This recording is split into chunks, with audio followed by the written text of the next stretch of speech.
Termiz shahrida kurash bo'yicha Surxondaryo viloyat kubogi musobaqasi o'tkazildi. Mazkur musobaqa yosh iqtidor egalarini aniqlab, ularning professional sportga bo'lgan ishtiyoqini yanada oshirishga xizmat qildi. Hozirgi lavhamiz shu haqida tayyorlangan. Termiz shahrining kurash majmuasida o'tkazilgan Surxondaryo viloyat kubogi musobaqasida vohaning shahar va tumanlaridan saralangan ayollar va erkaklar ishtirok etishdi. Ikkita gilamda o'tkazilgan bahslarni malakali hakamlar jamoasi baholab borishdi. Bellashuvda yosh polvonlar kurash texnikalarini mukammal o'zlashtirib, o'ziga xos mahoratga ega ekanliklarini amalda ko'rsatdilar. Umuman olganda kurash sporti vohada rivojlanib borayotgani mazkur musobaqada ham yaqqol bilindi. Uchrashuvning final bahslari qiziqarli kechdi.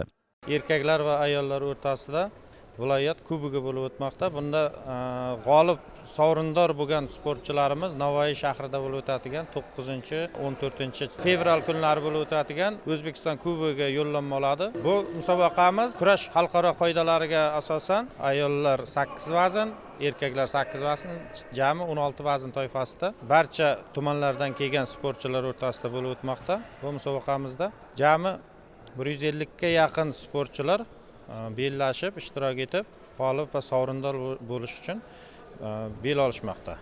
Musobaqaning yakuniy natijalari ko'ra, umumjamoa hisobida birinchi o'rinni Jarqo'rg'on tumani sportchilari qo'lga kiritgan bo'lsalar, ikkinchi o'rin Termiz shahri vakillariga nasib etdi. Denov tumani jamoasi 3-o'ringa loyiq deb topildi. Qiziqarli kechgan bellashuv yakunida tantanali taqdirlash marosimi tashkil etilib, unda g'oliblarga diplom hamda medal topshirildi. Aytish kerakki, ushbu bellashuvda o'ziga xos uslublarni nafaqat yigitlar, balki qizlar ham ko'rsata olishdi. Bir so'z bilan aytganda, Surxondaryo viloyatida milliy sportimizni rivojlantirish maqsadida mazkur yo'nalishdagi bellashuvlar kelgusida ham voha yoshlar orasida qadriyatlarimiz timsoli bo'lgan kurashni ommalashtirib, xalqaro musobaqalar g'oliblarini chiqarishda munosib xizmat qiladi.